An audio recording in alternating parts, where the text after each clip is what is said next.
You're watching YouTube, the cable access of the 21st century.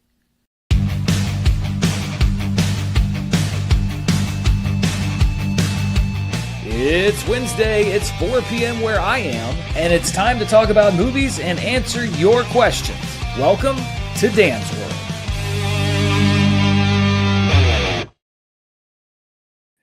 Hello, everybody, and welcome to another edition of Dan's World. Apologies, I'm a couple minutes late.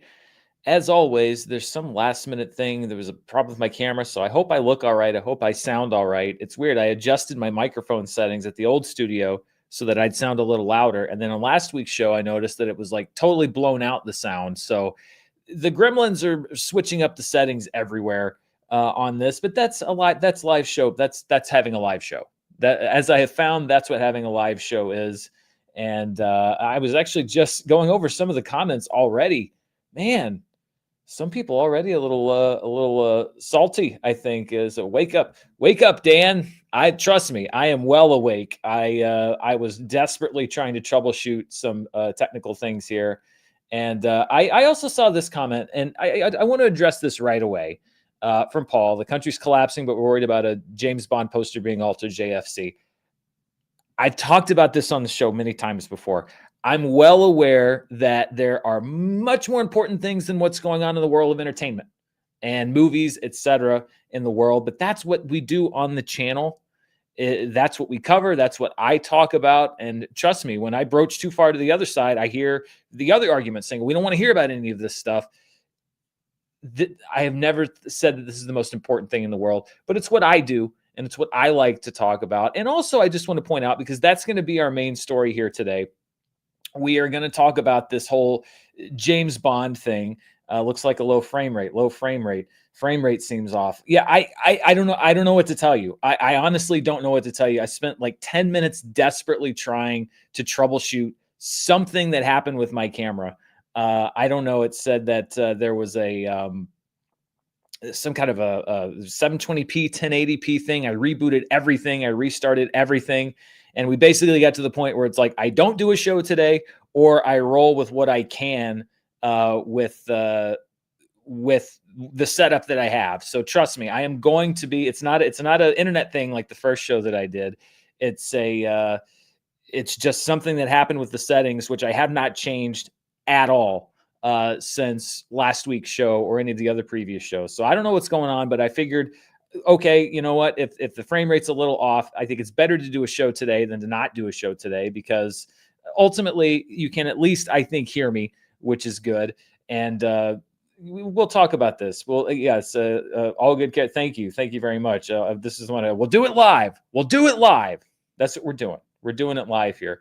But yes, so we're going to talk about this James Bond thing. And first of all, if you watch this channel, if you know what I do here, we don't do like serious hardcore outrage about everything. I'm not going to be screaming and yelling about this as if it's the end of the world, because it's not the end of the world.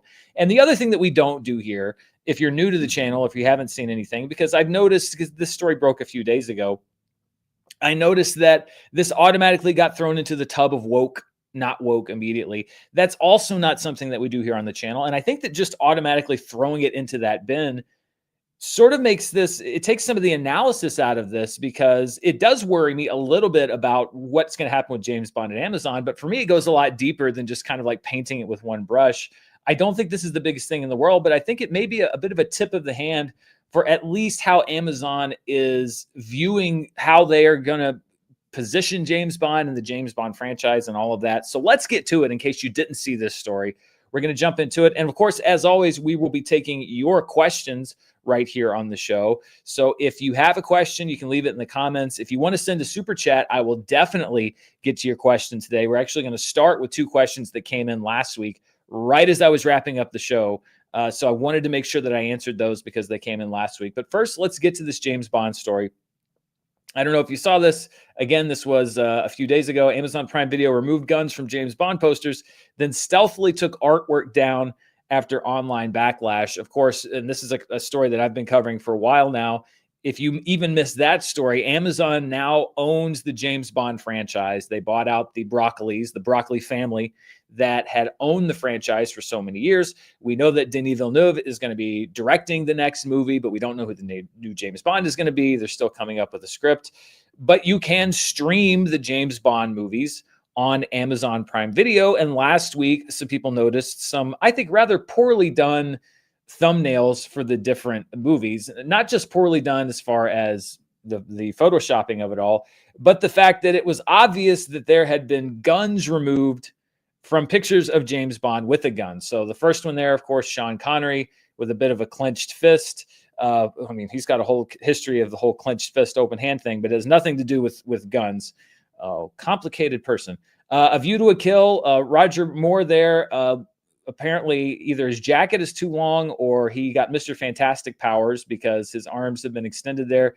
Pierce Brosnan, we're going to look at a closer look at some of these because this was the funniest one to me. Pierce Brosnan, I mean, it's not even a closed fist. It looks kind of like he's maybe not that happy about the Amazon purchase. It's like, Amazon.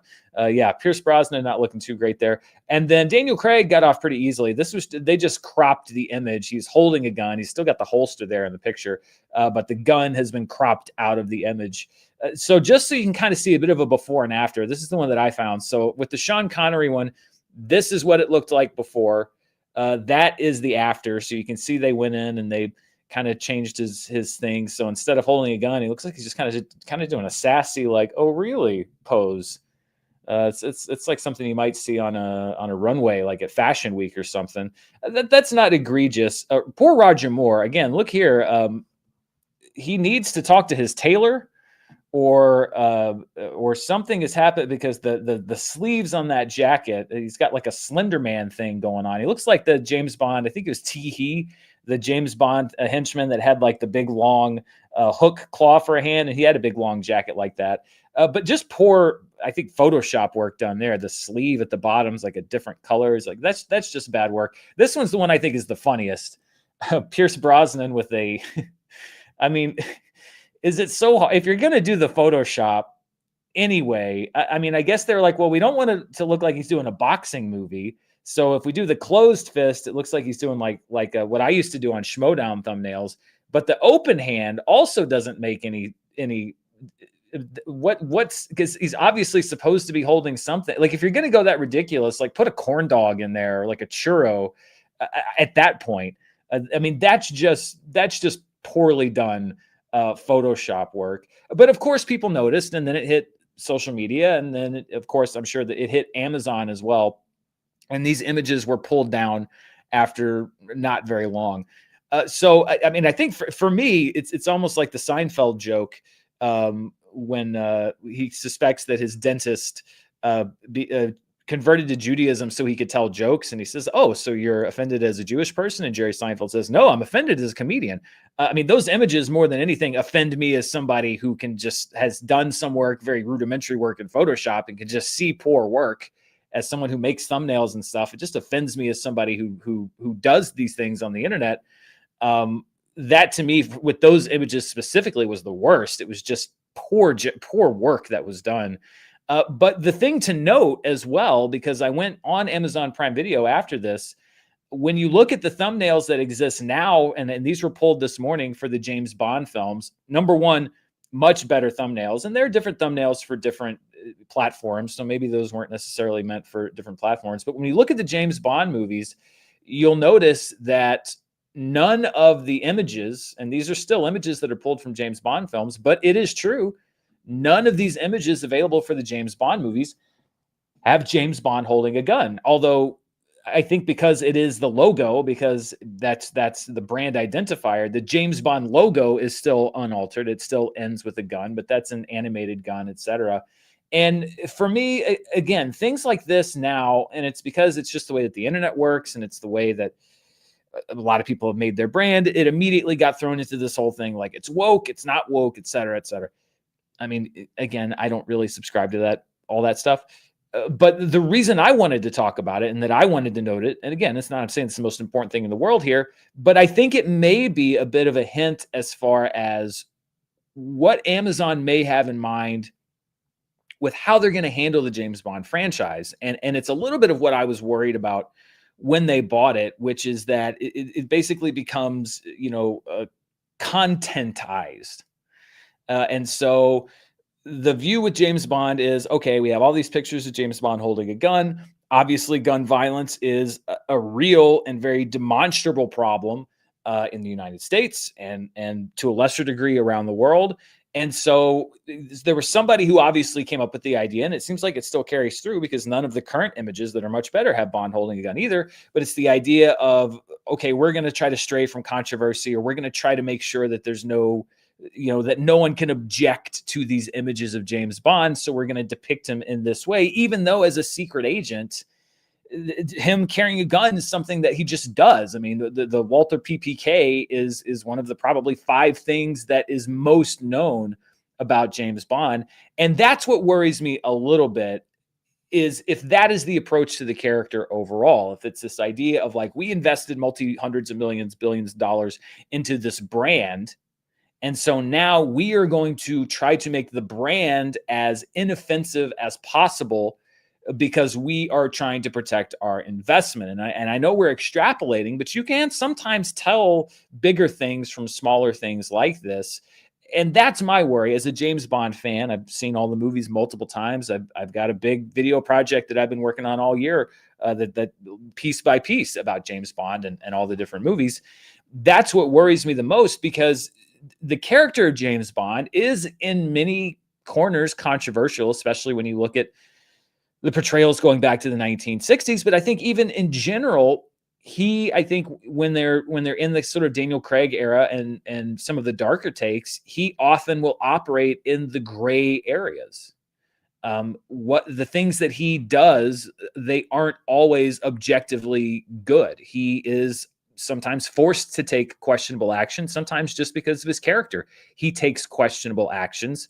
And I think that he's at his most interesting as a character when he's having that debate, or when it is a case of like, was that the right thing to do, or was that not the right thing to do? Or he's kind of tortured by this concept of, well, I have to do this because I'm a spy, but it's not the best thing in the world to do.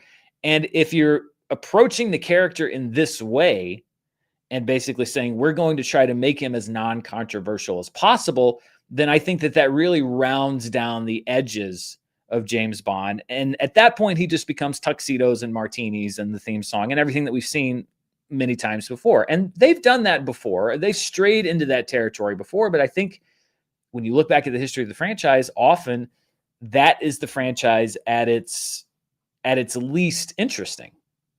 And I even see there's comments here. Is there a country with such laws about guns and advertising? I mean, that again could be an issue. Maybe Amazon looked at one of their sponsors and looked at the, we're a global brand, and so we're going to take the guns out because of this territory doesn't approve of this. But again, if that's the case, we saw it with Marvel back at their peak when they were making concessions and changes and alterations because, and Disney in general, because, well, the Chinese market is so important to me, so we're going to add this scene, or we're going to take this out of the movie, or we're going to minimize this because we have to make sure that the movie is acceptable in this market. And again, I think generally that doesn't lead to a better movie. That doesn't lead to a superior product. It leads to a compromised product. It leads to something that may stray from what's best for the character, or maybe what the decision of the director would have been in that situation. So that's kind of my take on the thing as a James Bond fan. It's not so much, oh my God, Amazon is woke, blah, blah, blah. It's just, no. I don't know. To me, it seems exhausting to think of everything in those terms. But the reason that I wanted to kind of headline the show around it today, and why I wanted to talk about it, is because I think it's more interesting than that, in that it could be an indication of what the future is. And it's sort of what I was worried about in the idea of making it, so broadly accessible and so sanded down that it loses some of the essence of what it is. So anyway, I thought that it was kind of interesting. Let's see if there's anything.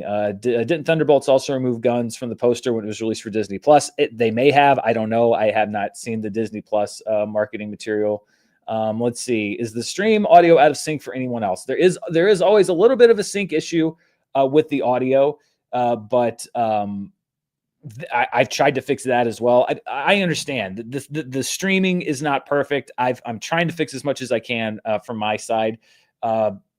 But again, it just kind of gets to a point where it's like I can just not do a stream at all, or I can try to troubleshoot what I can week by week. And the problem is this week I have no idea what's going on because it just popped up literally as I was getting ready to stream. Let's see. Some people saying that there are countries, Norway, that the guns could be an issue. Some countries in Asia, I Googled Japan, Singapore, Hong Kong. So again, yes, this could be an issue with laws about guns and advertising. But again, when you try to paint a franchise or you paint a property with one brush that fits everything, I just don't think that leads to a whole lot of great places for the franchise or what the franchise has to say or what it might not say.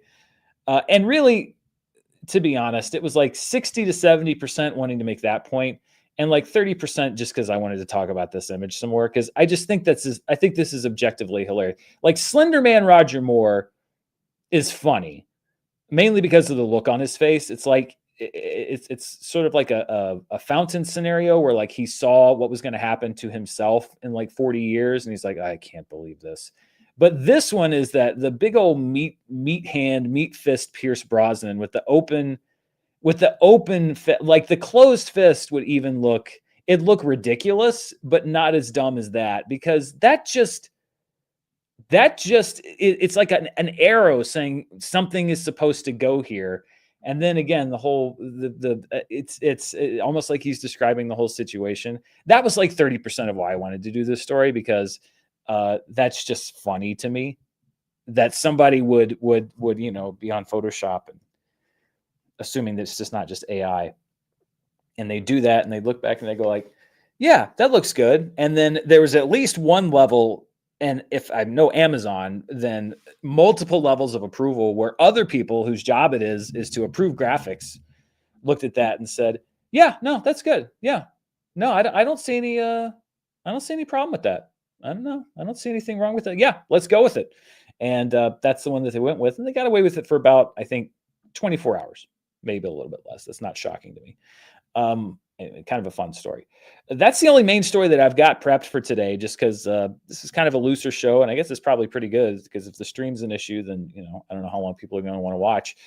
Let's get to your questions. We're going to get to a couple, and then we got a sponsor today, and then we'll get to the rest. I want to get to, first of all, there were 2 questions that came in last week that literally came in as I was hitting the end stream button, or right before. And people were like in the comments were like, wait, no, Dan, don't. So I wanted to answer those first. The first was from Phil Smith, who sent in £5. Speaking of James Bond, £5 sterling. Thank you.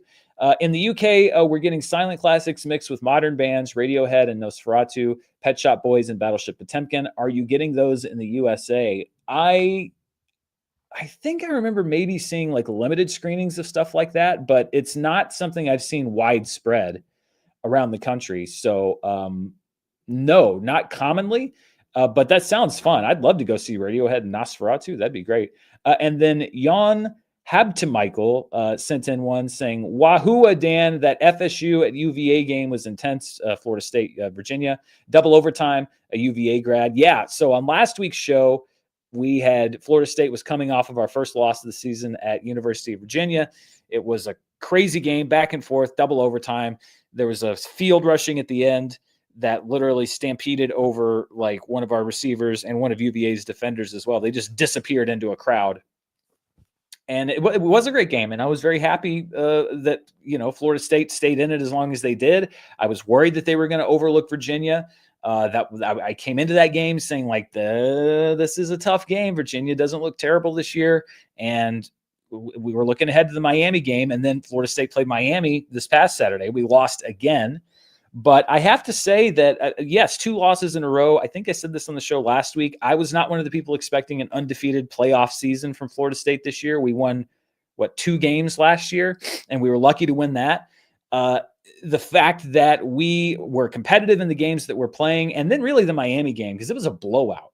It was not close going into the fourth quarter. And the Florida State team from last year, in my opinion, would have just rolled over, and it would have been an embarrassment. And Florida State fought back. Now, I wish that they had played that way for the rest of the game, but in the fourth quarter, they came back and at least made it interesting at the end. The game was not as close throughout as the score would indicate, but we were an onside kick away from getting a possession to potentially go down and win the game. And I was impressed with their play in the fourth quarter. I wish that they had won. I absolutely wish that they'd won. But I was actually pretty proud of the team because they fought hard and to come back. They didn't give up. And I like the team this year. I really do. I think they play hard, and it's been exciting football to watch. So, I'm always a Florida State fan. I've been there through the best and the worst. I've been there undefeated, seen an undefeated season, and I've seen an almost completely defeated season.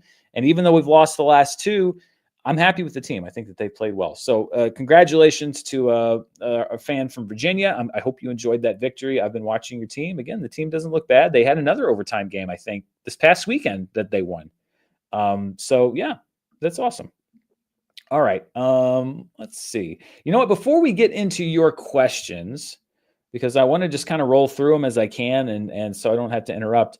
Let's talk about, it's been, a transition in studio and a transition between different things behind the scenes. So I haven't had a lot of sponsors lately, but we do have a sponsor today for this show. So before we go to your questions, I want to thank the sponsor for today's show. And it's an old friend of the show's, Mando. So thanks to Mando for sponsoring the video.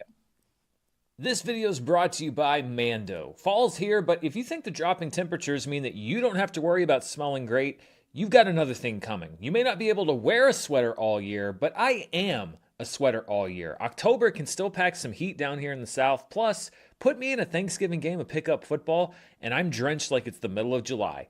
But there's a solution, and it is my old pal Mando. I'm so happy to have them back on board because Mando is something that I use every single day. I use it so much, I keep having to ask them to send me more to make sure I'm stocked up. This is a picture of the actual Mando drawer in my bathroom.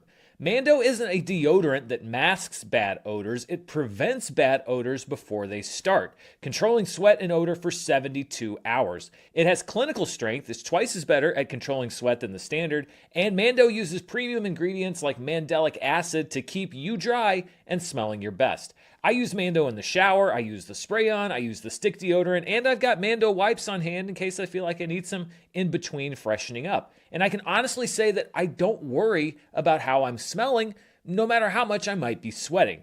Mando's starter pack is perfect for new customers. It comes with a solid stick deodorant, cream tube deodorant, 2 free products of your choice, like a mini body wash and deodorant wipes, and free shipping. As a special offer for listeners and viewers of the show, new customers get 20% off site-wide with our exclusive code. You can use code DAN, D-A-N, at shopmando.com for 20% off site-wide plus free shipping. That's shopmando.com. Please support the show and tell them that I sent you. Mando's got you covered with deodorant plus sweat control. Say goodbye to sweat stains and hello to long-lasting freshness. Thanks to Mando for being the sponsor on the video, and welcome back to the channel. It's always great. I mean, one of the things with when I'm doing ad reads and sponsors and stuff, it's always a product that I would use, that I do use, but it's great to have a product that I use every day and have even in that little gap when I wasn't doing a whole lot of ad reads, I was still using Mando. So it's great to have Mando on board. Thank you for sponsoring the show. All right, let's take your questions and see what you've got on your mind today. Freakstomp95 says, recommendation for the road trips, best movie year ever, 1999. Try the audio version, maybe. Thanks, Logan. Yeah, I've heard of that book. I think it's on my list. It's on my list, and I've got there's been a little bit of a gap lately as I've been moving and everything, and there's a bit of a gap between the summer movies and the award season movies that I'll travel a little bit more to see. So I haven't been on the road much, but that changes starting next week. I'll be back on the road a little bit next week. I'm traveling a bit in the next few days, so it's a great recommendation. I'll look that up. Zach Likes Things says, about to leave to go see Good Boy. Yeah, I heard the Good Boy was pretty good. I actually am thinking today or tomorrow The Long Walk is a movie that has not had huge box office, but the box office the response, I should say, to the movie. I don't know if I've ever had as many people ask me to review a movie that I haven't reviewed as I have The Long Walk, and that includes big studio movies, the ones that I haven't gotten to. So I think I may actually try to see The Long Walk, even though it came out a month ago. I still get people requesting it. So, excuse me, I think I may go see it today or tomorrow and get a review up for it this weekend because, the K-pop Demon Hunters was another one. It was the one most recently that I can remember that seeing that many people telling me that I should go see it and should go review it. They wanted to hear my thoughts on it. So I think I may do The Long Walk here in the next couple of days. Kyle T says, "Hey Dan, did you hear about the Magic the Gathering times Jaws Secret Lair collab? Some really cool collectibles for a diehard Jaws fan." I have not heard about that. That sounds interesting. I'm not really a Magic the Gathering guy. I remember seeing everybody playing it in the comic book store when I was a kid, but I never really got into it. But any sort of Jaws memorabilia, I'm always interested in. I might have to hit up my old partner at the Schmodown, Ben Bateman. Ben Bateman's a huge Magic the Gathering guy. So I might have to see if he knows anything about that because he could probably tell me everything I need to know. David Rokas says, going to see Begonia October 30th. Thoughts on people dressing up in costumes at the movies for Halloween? I'm going as Nicole Kidman for the AMC commercial. I mean, I think it's fun as long as nobody's being disruptive to the movie itself, unless it's the sort of movie that encourages that sort of thing. Your Rocky Horror or something like that. I think if you want to do it and go have fun, that's great. I have really enjoyed seeing people even at movies that weren't around Halloween. I remember Lilo and Stitch when I went to see that opening weekend. There were a lot of people that wore, Stitch ears and had Stitch stuff on, and I've seen people dressed up there was somebody dressed up for Spinal Tap 2. There was like 10 people in the theater, but 3 of them were dressed up as Spinal Tap. I think that's a lot of fun. And if you're going to an AMC and you dress up as Nicole Kidman, you're going to be like the coolest cosplayer at Comic-Con. Everybody's going to want a picture with you. So I think that's fun. I think that's a good time. Eduardo Landa says, "Do you see channels like Dropout winning an Emmy?" I would hope so. I know that because I am part of the Television Academy and I can see everything that's submitted every year for the Emmy Award. And Screen Junkies and Honest Trailers don't even submit anymore, which kind of makes me sad. But the Dropout, I have seen a couple times. They've been on the list for the category that's supposed to be for online channels and online content. Best of the Worst, I think, with Red Letter Media submits for the Emmy. I've seen them on the short list before. I mean, there's always some stuff from YouTube and strictly online media that's eligible. But the problem is that, and I'm like a broken record because I've said this so many times before, but that category, the short form, and it's changed names over the years, was created to recognize people on YouTube, people that were creating things apart from the networks. And what that category has now become is just another category for the late night shows and for the little how behind the episode recaps that are done at the end of HBO shows. There's rarely now an actual online show even nominated in the category. It's just another thing for SNL or Last Week Tonight or Daily Show to win the Emmy. Yes, I am salty because I think we were nominated 4 times for the Emmy. We were beat once by an actual web show starring Steve Buscemi. I can't fault him for that. We were beaten the next year by the commercial breaks in between the Daily Show, which they repackaged. And then we were beaten, I think, the next 2 years by Carpool Karaoke, which went on to win that award for like 4 or 5 years. So not only could I see channels like Dropout winning the Emmy, I think they should be the only ones eligible for that category because it's been totally corrupted. And now the reason that they stated for it to exist is now a moot point because it's just the same talk shows and network shows. Connor Przolomski, and I apologize if I butchered that, said, "Hey, Dan, I'm curious what your thoughts are regarding DC's decision to have 2 Batmen run concurrently with one another.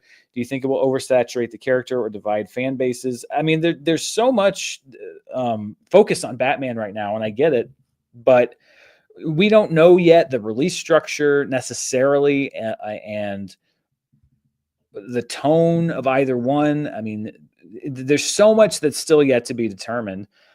It seems to have worked all right with Spider-Man. We have the Spider-Verse universe, and we have the MCU Spider-Man. They're running concurrently, and I think as long as you're able to divide the two up enough, and I think it sounds like there might be a bit a tonal, like I don't think you're going to be trying to sell two Robert Pattinson Batman at the same time. I think that you'll be selling two separate types of Batman. Um, and I think if the releases are spaced out enough, then I think it can work. I'm not sort of on this train of like there can only be one Batman. I think that you can make it work, but you do have to pay special attention to how you market it, how you position it, how you tell the audience about the tone, et cetera, when they're going to be released, et cetera. Jet McNair says, I was wondering, what is the movie Dog Gone about? All right. So this is the throwback. So Dog Gone is a movie that was on, I believe, Netflix a few years ago. And it's a very complex premise. It's about a dog that's gone. Let that sink in. I know. It really was groundbreaking in the world of streaming films. InShear01 says, at least they didn't replace the guns with walkie-talkies. I'll agree with you there. Steven Spielberg would agree with you there. He said he regretted doing that on E.T. That's a great poll. Charles Martin says, hi from Montreal. Have you seen any of Denis Villeneuve's French films? If not, I highly recommend Incendies and Polytechnique. I have not. I'm very deficient on my early Denis Villeneuve filmography, but I've heard Incendies specifically or particularly is really good. I cannot read those characters, but you love my show, and I appreciate that. And thank you for the super chat. And I should probably learn how to read more characters in my life, but I can't even make an attempt there. But thank you so much. Stephen Atwood says, next Bond theme. Love no name spy times family OP. I feel like that's something I either don't get or don't understand, but if somebody else thinks that that's a great idea, then I'm on board with that. I sometimes I feel my age on this show. Dwight Baldwin says, are you reviewing Tron Ares? Yes, I am reviewing Tron Ares. And I've said this before, I don't live in LA anymore, so I don't have access to all of the advanced screenings, and studios have drastically reduced the number of advanced screenings in my region. So Warner Brothers, for example, will now rarely even screen their film within driving distance of me. Not where I have to make a choice of, oh, do I make the drive to see this movie early or do I not? There is no choice. They just don't screen it. Disney did screen Tron Ares, but they screened it, I think, last night, and it would have been about 12 hours after the embargo dropped. So for me to go, I would not have been able to make that initial flood of reviews. It would have been about a 5-hour drive one way for me to see it, which is essentially an entire day lost for me. I've got a big week this week. I'm prepping to do some traveling, which means I've always got to bank extra stuff for the channel. So I made the decision not to take the trip in order to get essentially a 36 to 48 hour jump on my review, especially because it would already have been after the embargo. I decided to just go see it tomorrow, and I may try to catch the first screening tomorrow and get my review out tomorrow night. But yes, I am reviewing Tron Ares tomorrow or on Friday morning, and I get a lot of questions. If I don't have a review right away, people are like, where's your review? Where is it? When are you reviewing it? You know, when I moved from LA, I understood that one of the things I would be giving up in large part was access to screenings, because in LA and New York, you get the earliest possible screenings. The only thing that's been a disappointment or a bit of a surprise to me is, you know, I've always said I'm more than willing to make the trip to see these movies, but the studios have removed that option for me and for a lot of other regional critics by drastically reducing or canceling altogether regional screenings outside of LA and New York. And that's been really disappointing to see, because it really does make you feel like if you're not in one of those two cities, it makes you feel like you're less important or less than. And honestly, that's how the studios see us. But getting that confirmation is, you know, not great. So yes. Long answer to your question, Dwight. Yes, I am reviewing Tron Ares. You can look for it very soon. Cowjun said, WB approved budget for Ocean's 14, filming 2026. I saw that George Clooney was saying that they got the budget approved, the film next year. I like those movies. I think they're fun. Honestly, I would love for them to do them every 10 years, like till they're in their 70s or 80s, if they still have great ideas. I really can't say. I think my least favorite was Ocean's 12 because I think it just got a little too complicated and too up its own butt. But I didn't hate it, and there's I really can't say I've disliked any of the Ocean's movies, including Ocean's 8. So yeah, great. Love to see that crew get back together. Ben said, longtime fan, what happened to bits index, butts in the seats? Can you remind us how it was calculated and why you stopped using it? Yeah, I've gotten this question a few times. So back when I was at Screen Junkies on charts, at that time charting with Dan, I did something called the bits index or butts in the seats index, where I would take the gross of a movie, a weekend or a domestic gross, and I divide it by the average ticket price for that year. And when you would do that, it would give you an idea of how many people or how many tickets were sold for a movie. So it would count how many butts were in the seats. The reason I stopped doing that is because the theatrical market diversified so much with premium screenings. So it's not just you sell one movie ticket and the average movie ticket price is for, all screens. Some movies like Avatar or Top Gun Maverick were heavier on premium ticket sales. And there's really no breakdown about how much of that is premium ticket sales, which generates more money to the box office gross, versus the just regular ticket sales. The average ticket price doesn't delineate. It's not average premium ticket price and average movie ticket price. So if a movie's heavier on premium sales, then the bits index would be off because I'd be overcounting people, because the average ticket price for a premium movie would be higher than it would be for just a regular movie. And then for every movie now, some are in Dolby premium theaters and some are not. And it just became too fragmented as far as how many people saw movies, with every major movie now getting an IMAX release almost, and how many of those tickets are IMAX and how many are regular. My thing is always, I want any number that I provide to be accurate.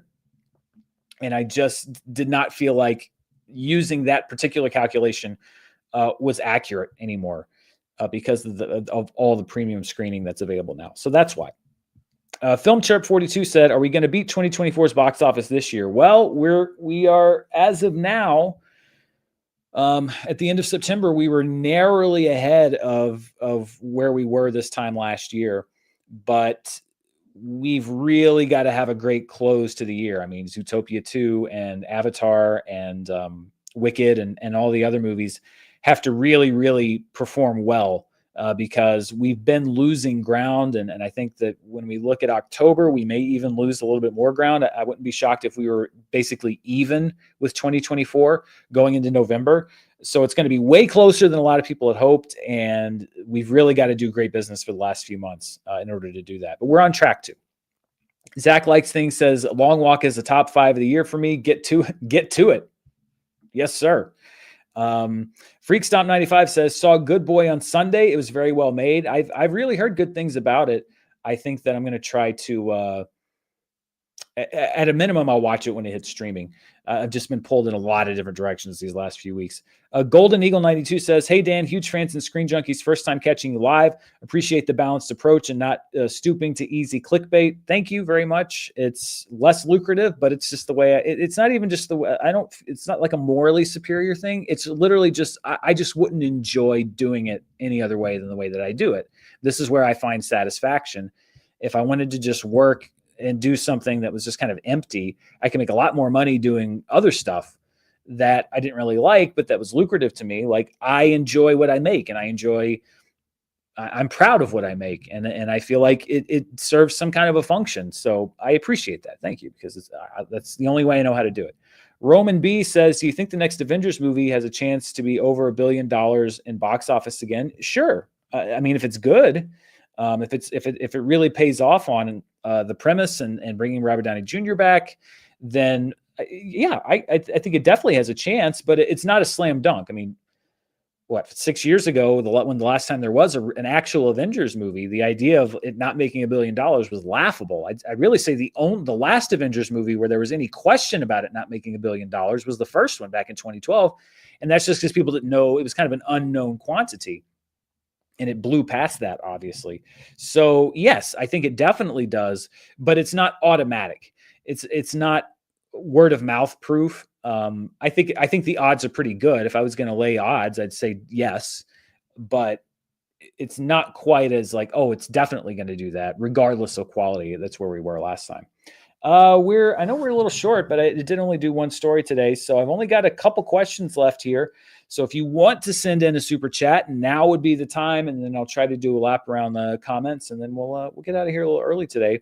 Sakaki HDN JJBA Chrono says, "Hi Dan, I was wondering if you had a PO box or considering one if viewers wanted to send you things. I don't currently. I did for a little while, but I don't currently have one.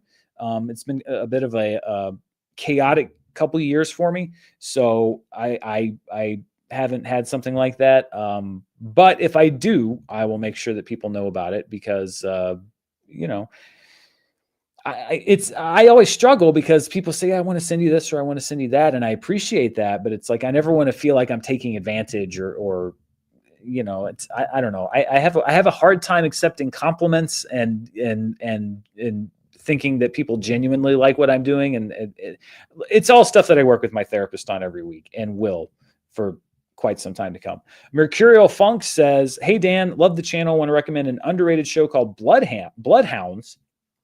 It's on Netflix. Have a good day. Bloodhounds. All right. Honestly, doing charts and stuff, I don't know if I've ever heard of that, which is rare because I've usually heard of just about every show on charts, and unless it was kind of a one and done, then it's rare that I'll get a recommendation of a show I've never heard of. So I'll check it out." Golden Eagle says, "Noted the Buc-ee's figure on your shelf." Yeah, right there. How would you describe the Buc-ee's experience to someone who's never been? I always fall short. Well, let's hear it. If you don't know Buc-ee's, this is Buc-ee. He's a beaver. He is the mascot of Buc-ee's. How to adequately describe the Buc-ee's experience? My uncle Thomas, back in 2017, 2018, maybe closer to 2019, we went to Texas for a Schmodown event, and it was near a Buc-ee's, and he said, "I'm going to take you to Buc-ee's." And we were like, "What's Buc-ee's?" He's like, "Oh, it's a gas station." I'm like, "You're going to take us to a gas station?" He's like, "Just trust me on this." It is technically a gas station, and it's kind of blown up on TikTok in the last few years. But it is, first of all, it's a massive gas station. It's got if you're talking about the pumps back to back, it's got probably 50 to 70 pumps for you to pull in and get gas. There's no trucks allowed, so it's just cars, semi trucks. You can drive like a pickup truck. But inside Buc-ee's is like a whole other world.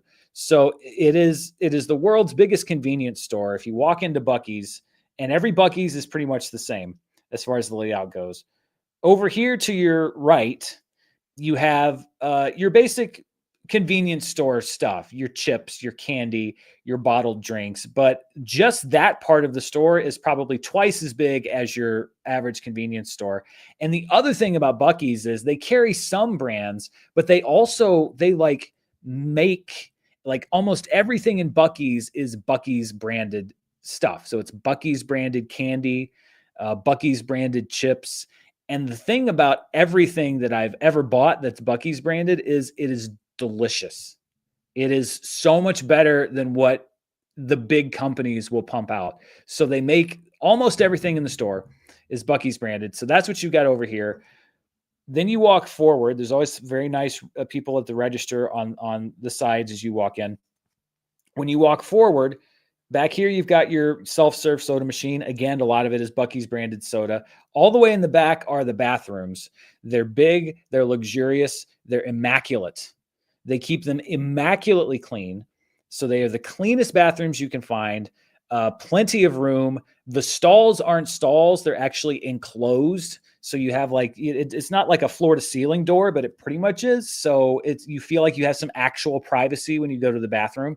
So they're great bathrooms. And then when you come back, so you have the bathrooms here. Over here, first you have the I think over here first is the brisket carving station. So they bring out fresh brisket, and when they bring it out, they say fresh brisket on the board, and they make brisket sandwiches and barbecue sandwiches and wrap them up, and they keep them there so you can buy like and I'm not talking I'm talking like a fat barbecue brisket or barbecue pork sandwich, which are delicious. Along the back wall, they have the counter that's got every kind of jerky you could ever want and cookies and stuff like that. And then next to the brisket station, and I'm sorry if this is way too long, but you said you wanted me to adequately describe the Buc-ee's experience to someone who's never seen it. Next to the brisket station is the candy station, where they have fresh fudge, and they have candied walnuts, candied almonds, candied pecans, which are my favorite. The candied pecans, fresh made, they're kept warm, so it's pecans that are like swept in with sugar, and it's just they're like candy. They're so good. That's why they're called candied pecans. Fresh fudge, and then this whole side of the store from there on is all merchandise, and that is 100% all Buc-ee's merchandise: t-shirts, hats, stuffed animals, stuff for the walls, decoration stuff for your house, any kind of, and it's seasonal. They have, so at Christmas, there's 50,000 different Buc-ee's Christmas things, and Easter's got Buc-ee's Easter things, and July 4th has Buc-ee's July 4th things, and they all have Buc-ee on them. And it's amazing. And then over there, they have a second set of registers, so you can come in from the side if you want to and buy that. And I've probably even forgotten a few things. They are massive, and I can tell you, so I drive to several different places when I'm going to screenings. 2 of the 3 places that I go to, there's a Buc-ee's on the way. I will stop at least once. I will stop at least once at Buc-ee's on the way there and on the way back. Sometimes I will stop at Buc-ee's both times. I'll stop at Buc-ee's on the way up. I'll stop at Buc-ee's on the way back. It is magical. And like I said, it's blown up on TikTok, so I'm sure that a lot more people know what Buc-ee's is.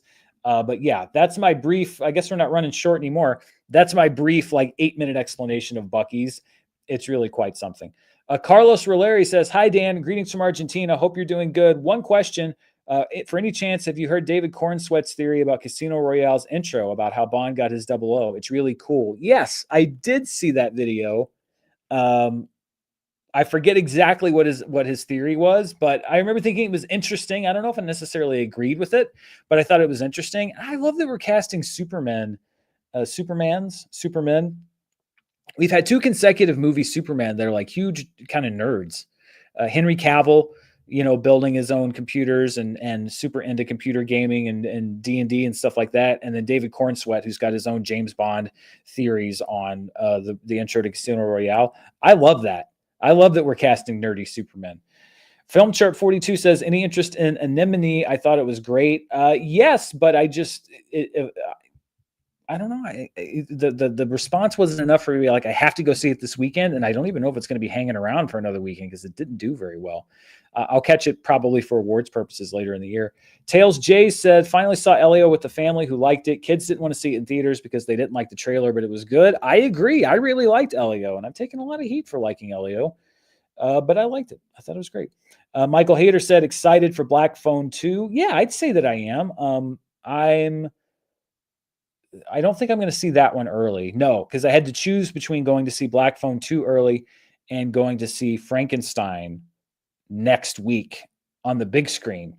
And I chose to go see Frankenstein because, number one, I don't know if I get a chance to see it on the big screen. Otherwise, very few people will. Number two, I wanted to see it early. So Black Phone 2, I will probably review here for the channel next week, but also look out for Frankenstein because I am going to make the trip to see that movie. I don't want to miss the chance to see it on a big screen. And then Golden Eagle 92 became a YouTube member. Thank you so much. I appreciate that. Welcome. You'll get to vote in the polls. You get your custom badges and emoji for the chat, early access to some of the stuff here on the channel. So thank you very much. Let's see. We can close out a last call for any super chats. Let's just see if there's any interesting questions here. Wellspring says, "Hi, Dan. Just curious if you have Roth on for any virtual reviews. Some of my favorite episodes were you two, especially Hereditary. Really enjoyed the dynamic and deep discussions."